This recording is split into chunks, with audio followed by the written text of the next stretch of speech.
Eu estava... Faz muito tempo que eu não venho nesse teatro. Acho que a última vez, ou primeira vez que eu vim, foi na graduação de Serviço Social. Um evento que teve aqui sobre... Chamava alguma coisa assim, plebiscito universitário sobre a pena de morte. Estava aqui nessa mesa Hélio Bicudo, né, pessoas clássicas aí desse debate, pessoal do Núcleo de Estudos da Violência, da USP, professora Nancy Cardia, Padre Chico, enfim, tinha muita gente de peso, né? Isso aqui estava lotado. E tinha uma divisão, tinha estudantes aqui da USP contrários aliás, a favor da pena de morte, né? E tinha o pessoal da FEFELESH contra, tinha o pessoal da PUC aqui, foi um movimento grande, um debate grande. E eu estava pensando que, hoje em dia, se a gente chamasse uma discussão sobre prisão perpétua, por exemplo, aqui, como isso aqui talvez estivesse lotado, né? Nós estamos no olho do furacão do Estado penal e de uma sociedade que apoia o Estado punitivo, cada vez mais rígido, né? E nós somos uma resistência que está aqui hoje à tarde, né? Não viemos aqui à toa. Ou a gente vem aqui para se articular e se fortalecer e pedir ajuda, né? Ou a gente vem para conhecer mais desse debate, para se preparar mais para o enfrentamento e para a resistência, né? Então, é o caso de estudantes que estão aqui, que a gente vê, né? Profissionais, militantes, né? Que estão aqui porque estão na contracorrente, fazem questão de estar na contracorrente, né? E eu penso que a gente precisa cada vez mais se fortalecer para formar mais cidadãos preparados para a resistência, para a gente encher esse auditório e tantos mais, né? Então, nós somos muito importantes e estamos num momento muito importante do crescimento do Estado penal, punitivo e encarceratório, em detrimento de um Estado social, um Estado de proteção, um Estado de seguridade, né? Um Estado combativo à desigualdade social, que tem que ser um outro Estado, uma outra sociedade, né? Então, a gente está aqui para esse debate. E por isso que eu estou com muito gosto aqui e preparei uma fala que tem alguns pontos que eu considero como consequências da institucionalização, né? Eu vejo a mesa, essa primeira mesa aqui da tarde, como o tema do encarceramento. Falar da institucionalização, no nosso caso aqui, é falar do encarceramento, suas consequências, né? Seus prejuízos, suas falácias, suas falsas verdades, né? De um Estado, de um Estado moderno que concebeu prisões, né? Para atenuar um modelo antigo e que hoje, no pleno século XX, tem uma proposta de tratamento penitenciário que, no nosso caso brasileiro, que é disso que a gente vai tratar aqui, não vamos tratar dos modelos japoneses, norte-americanos, não é o caso. O modelo brasileiro é o modelo do confinamento, do isolamento, do sofrimento, né? Da segurança, em primeiro lugar, da vigilância, em prol de responder a que interesses. Então, eu ia fazer uma pergunta no final, já estou lançando agora para a gente já começar a refletir. Interessa para quê e para quem o modelo de prisão que nós temos no estado de São Paulo e no Brasil? Né? Ele interessa, e muito. Há vários interesses econômicos, sociais, políticos, filosóficos e ideológicos, né? Será que a gente consegue ter isso cada vez mais claro? Porque o aumento do encarceramento, o aumento de construção de presídios, o aumento de regime diferenciado disciplinar diferenciado, o RDD, ele interessa para quem? Para quem interessa saber que a gente tem presos, cada vez mais presos dentro das prisões? A quem interessa isso? Não é à toa. A quem interessa os presídios federais de segurança máxima, que são a tendência dos presídios brasileiros?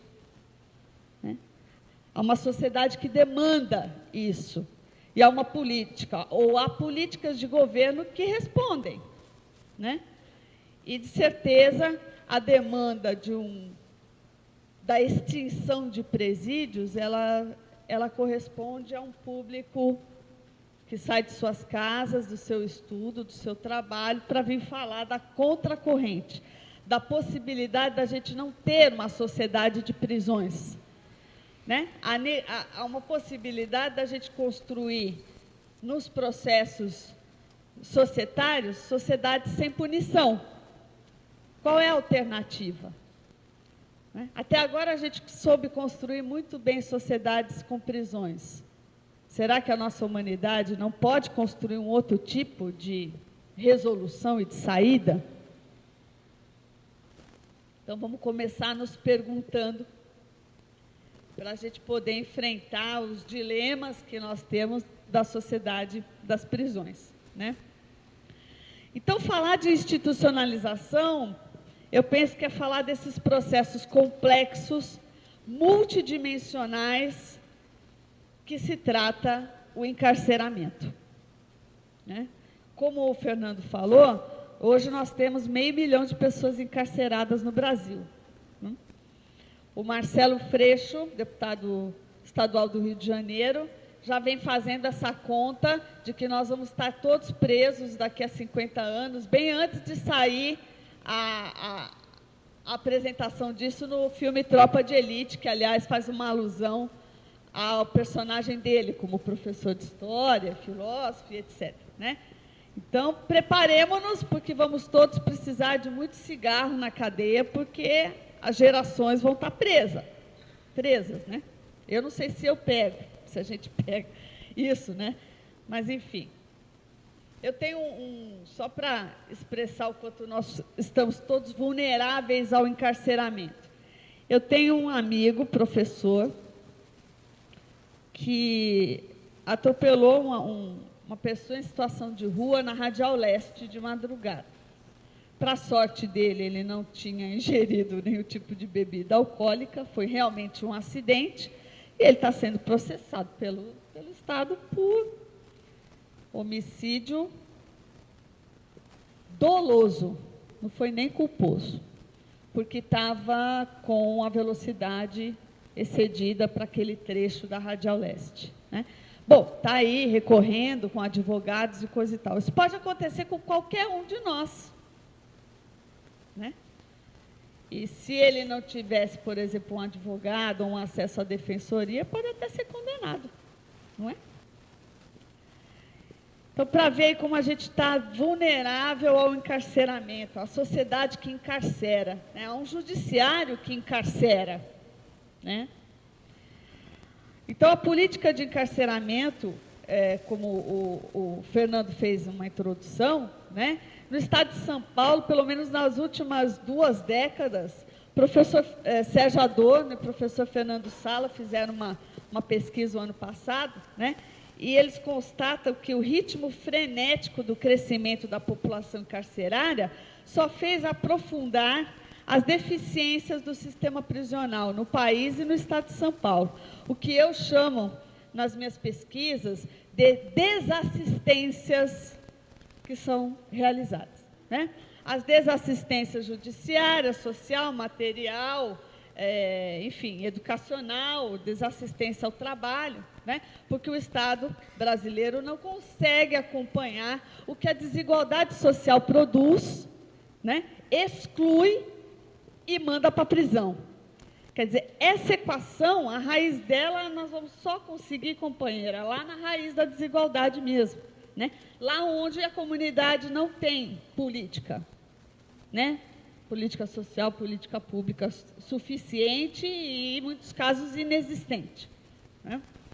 Então, não dá ibope discutir isso, porque isso é a raiz da sociedade e do Estado menorizado no seu social. Obrigada. né? É o menos Estado social para o mais Estado penal, né? O Vacan já é um estudioso, pesquisador, que já faz essas relações na França, nos Estados Unidos há muito tempo, e a gente vem trazendo para as nossas análises sociológicas sobre o encarceramento no Brasil, né?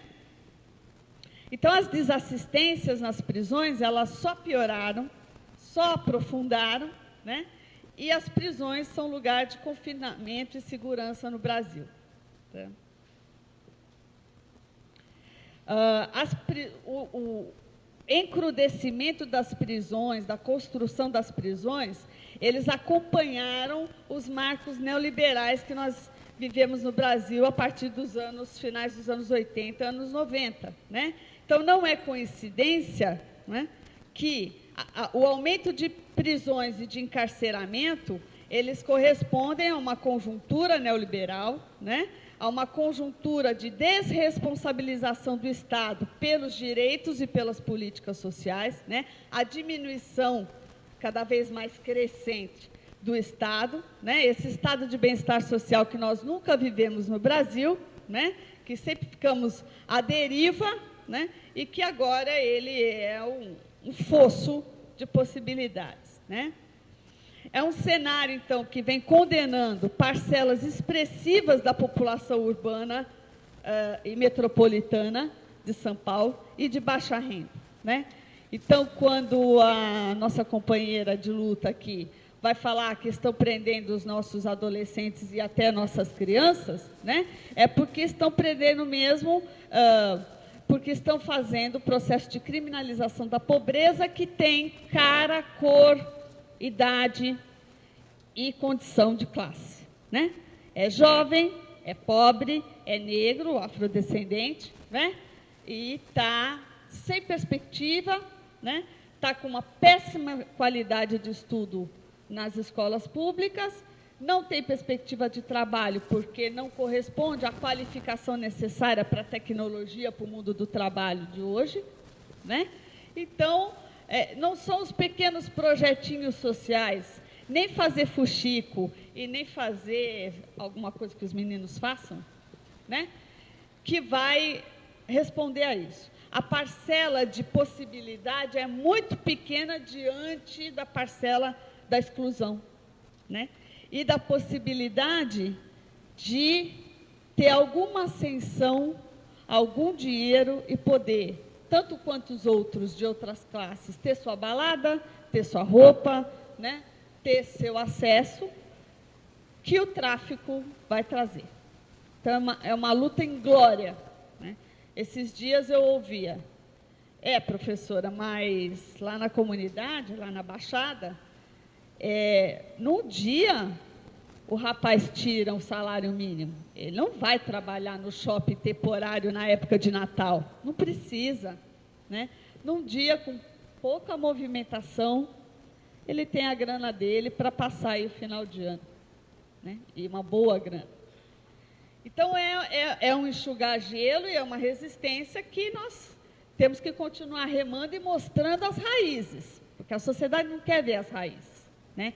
Tocar no assunto de que nós somos uma sociedade que produz desigualdade, né, não interessa. Interessa a saída mágica, manual, interessa assim, para onde vai? Para bem longe dos olhos, de preferência longe da capital, né? Vamos jogar os presídios para o interior de São Paulo, né? Para longe da grande movimentação comercial e econômica, né? E é isso que a gente vê. Então, são as nossas classes sociais condenadas, né, às estratégias do mundo da ilegalidade, né, e, como muitos estudiosos já vêm falando, não é novidade para a gente, o estado de criminalização da questão social no capitalismo, né, das relações de conflito de classe, da pobreza e das classes perigosas, né? Vamos condenar, encarcerar as classes perigosas, né, porque elas continuam sendo uma ameaça, tá? Eu falo aqui do ponto de vista da institucionalização, do encarceramento, que vai produzir violação de direitos humanos, né? Ou violação de direitos, não anda muito popular se falar em direitos humanos, ainda mais no nosso caso, porque somos os eternos defensores dos bandidos, né? Então, a gente tira o humano, mesmo porque de humanização a gente não está conseguindo grande coisa, né? Vamos falar da violação dos direitos. Institucionalizar é, na sua raiz, nesse país, violar direitos básicos, mínimos, né? Nós somos o terceiro país, o tribunal aqui já anuncia isso, que prende no mundo, né? Então, viver institucionalizado nos cárceres brasileiros é ter como princípio seus direitos violados, né? É de suma importância do meu lugar, que falo aqui como assistente social, como formadora de profissionais, futuros assistentes sociais, né, que vão militar na defesa intransigente dos direitos humanos, na luta pela liberdade, na defesa da democracia, da cidadania, né, que colaboram com a formação de profissionais que vão intervir em diversas instituições, né, na Fundação Casa, nos presídios, né, nos abrigos, nas medidas, né, para crianças e adolescentes. É de suma importância do meu lugar falar aqui que nós temos um compromisso, enquanto profissão no Brasil hoje, né, de defender esses direitos em quaisquer situações, em quaisquer circunstâncias, de forma intransigente. E o que é mais desafiador, defender esses direitos humanos do agressor às vítimas, né? Então, esse título de defensor de direitos humanos, de bandido, não nos cabe, né? Acredito que nós todos aqui na mesa não aceitamos isso, porque nós estamos defendendo direitos humanos, direitos dos seres humanos em quaisquer circunstâncias. E nessas quaisquer circunstâncias, cabe falar daqueles que estão tutelados pelo Estado, com seu direito de ir e vir restringido, né? E aí eu tenho os operadores do direito aqui que podem falar melhor que eu, né? Mas que nós estamos preocupados e inseridos enquanto trabalhadores sociais, que psicólogos, assistentes sociais, educadores, advogados, enfim, toda uma gama de profissionais e militantes e voluntários e movimentos sociais envolvidos nessa defesa, né? A defesa de uma emancipação política nessa sociedade, que ainda temos prisões, para uma emancipação humana de uma sociedade sem prisões, né? Então, isso é um grande desafio, é um desafio falar contra a institucionalização, né? Falar de uma sociedade sem penas, falar de uma sociedade de extinção das prisões, né? E falar disso é afirmar, mais uma vez, a falácia da prisão, a falácia da pena de prisão, a falácia, a falência. Eu não falo falência porque aprendi com uma pessoa que a Raide conheceu também, que foi um grande militante da pastoral carcerária, que faleceu há 11 anos, né, que foi o padre Chico Hirdon, da pastoral. Ele falava assim, não fala falência, não, ela nunca deu certo. Não tem como falir uma coisa que nunca deu certo, né? Seus propósitos já nasceram falidos, né? Isso vários autores intelectuais já falam isso, né? Desde o célebre Foucault, Thompson, enfim, Goffman, todos eles, os clássicos, né? Então, falar da prisão é já partir dessa raiz de falência, de falácia, não é?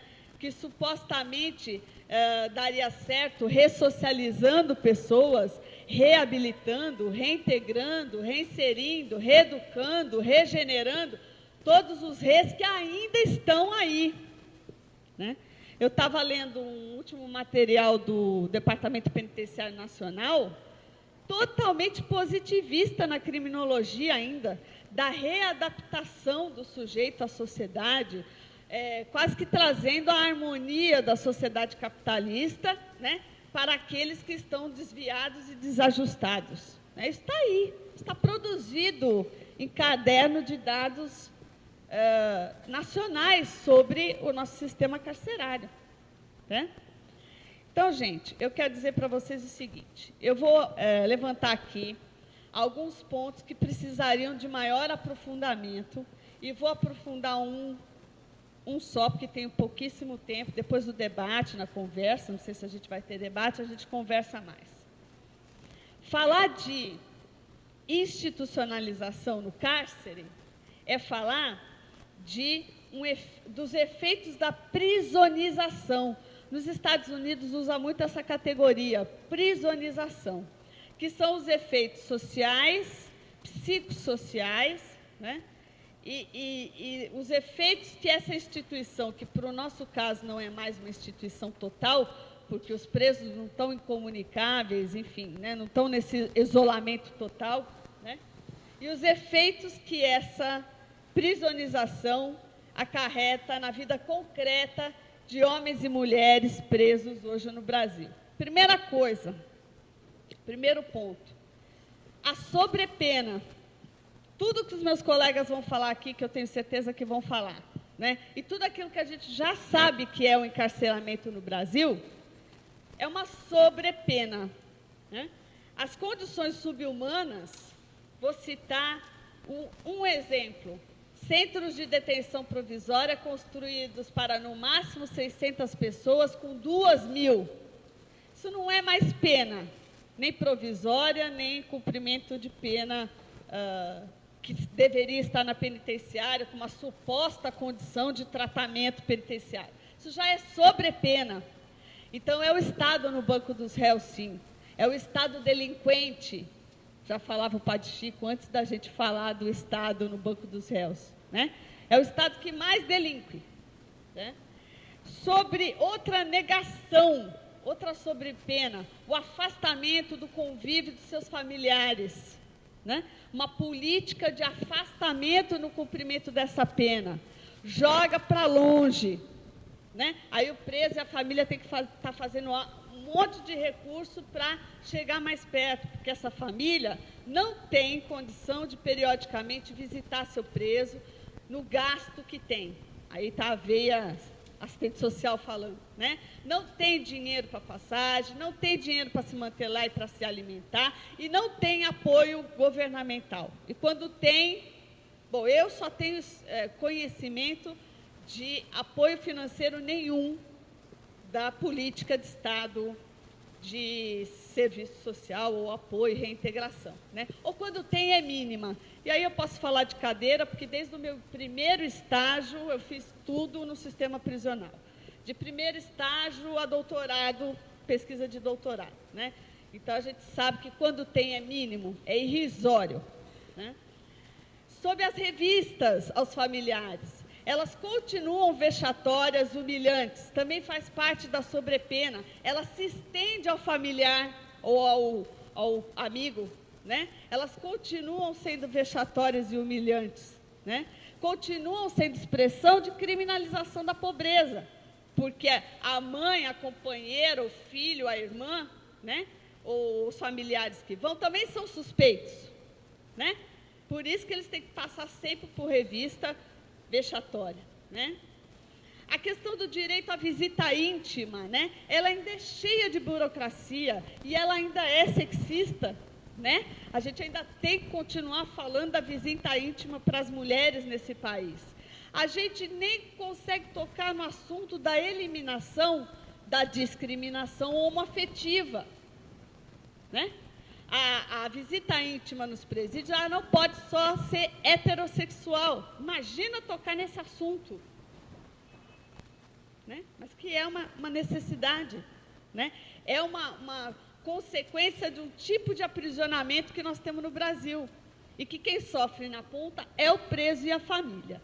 A gente é um aparato social de apoio, mas a gente não sofre na pele, né? Essa necessidade que nunca é respondida, tá?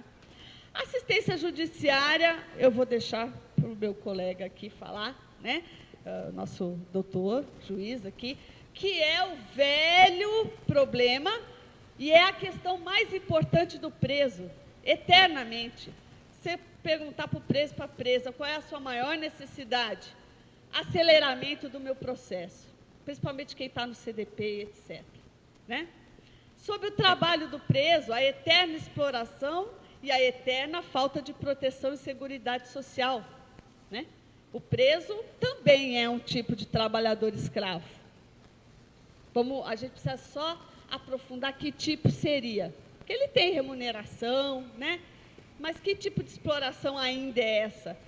E o trabalho para o preso, tão importante, né? A gente ouve do preso. Não importa não, doutora, o que importa é ter trabalho. Né? Que aqui ninguém... É tão mínimo, é tão privilégio trabalhar, que o que importa é que tenha trabalho. As condições, isso já faz parte, né, das consequências do aprisionamento. A questão da saúde, gente, a falta de assistência da saúde, né? Presa, homens e mulheres que entram com uma condição de saúde até razoável e saem doentes da cadeia, e morrem na cadeia. Né? E adquirem tuberculose na cadeia, e adquirem HIV, porque ainda é um tabu falar de redução de danos. Está todo mundo cansado de saber da droga na cadeia, mas não pode falar de redução de danos. Não pode ter política de saúde, que aqui fora tem, dentro da cadeia. Ou seja, não pode ter política de saúde. Né? Pode ter atendimento emergencial quando tem médico que passa periodicamente na cadeia. Tá? Educação, a mesma coisa, né? Política de educação com... Como é que chama mesmo lá o projeto Roberto Marinho, ainda, né? Isso é política de educação? Tá? E eu vou pedir para o Fernando só mais 5 minutinhos para tocar num assunto que também não é muita gente que toca. E tem que tocar com cuidado, mas que tem que falar. Porque faz parte do efeito da prisionalização no Brasil, né, a questão da continuidade ou da permanência na criminalidade nos presídios. Né? Os grupos que têm vários nomes por esse Brasil afora, né, e no Rio são Comando Vermelho e outros tantos, e em São Paulo, o partido do PCC. Né? Enfim, eu fiz uma reflexão aqui que eu quero partilhar com vocês. Né? Faz parte dessa cultura da prisonização que atingem profissionais, agentes penitenciários, todo tipo de técnicos, né, no sistema, não atinge só os presos e suas famílias. Né? Todos nós que atuamos com a questão carcerária, padecemos da cultura da prisonização, né, do encarceramento e suas consequências. Né? Da falta de condições de trabalho, né? Na falta de previsão de o que fazer dentro de um presídio que é para ter 600 pessoas e tem 1.500, 2.000. Né? Que tipo de projeto fazer na área da psicologia, do serviço social, da educação?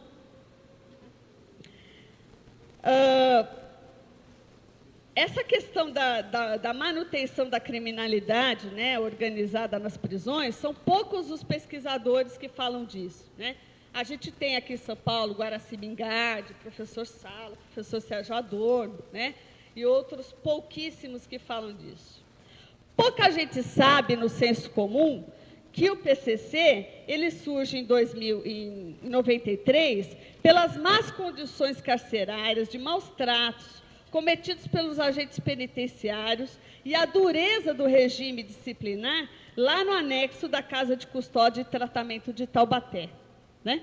Os grupos, as facções, enfim, os grupos organizados dos presos se unem para enfrentar esse regime e esses maus tratos. Né? E uma série de torturas, e eu tive a oportunidade de participar de longe, ainda era bem nova na militância da pastoral carcerária, mas de longe a organização de um dossiê importantíssimo sobre isso, que foi para a OEA, né? Onde o Brasil foi condenado sobre essas mortes e esses maus tratos, junto com uma condenação que nós tivemos dos presos aqui, que viviam no chamado calabouço da penitenciária do Estado, né, que eram os presos que tinham tomado tiro na coluna, paraplégicos, tetraplégicos e morrendo de AIDS, né, que nós conseguimos, por um pool de entidades e movimentos, e com a liderança da pastoral e deputados à época que tinham organizado CPI aqui, como o deputado Renato Simões, o nosso vereador dos direitos humanos, o Ítalo Cardoso, né? E que fizemos um belo dossiê que chegou à OEA e o Estado brasileiro foi condenado, né, sobre isso. Tá? Então, o PCC, as primeiras chamadas, como os professores chamam, células do PCC, elas surgem por condições de maus tratos e violência nas prisões, né? Então, aí eu pergunto para nós, assim, claro que o PCC ele tem um estatuto de lealdade, solidariedade, de luta contra injustiças e opressões, né, cuja traição de quem participa do PCC a esses princípios, tanto dentro das cadeias como fora, né, é passível de violências justificadas, diz o suposto estatuto do PCC, né? Aí eu pergunto para a gente assim, né, quais são as condições institucionais das cadeias hoje que estimulam a permanência na criminalidade organizada? Por que a prisão brasileira, paulista, né, não vou tratar das outras, porque não tenho competência para isso, nem para isso tenho muita competência, mas ficam aqui as reflexões, né?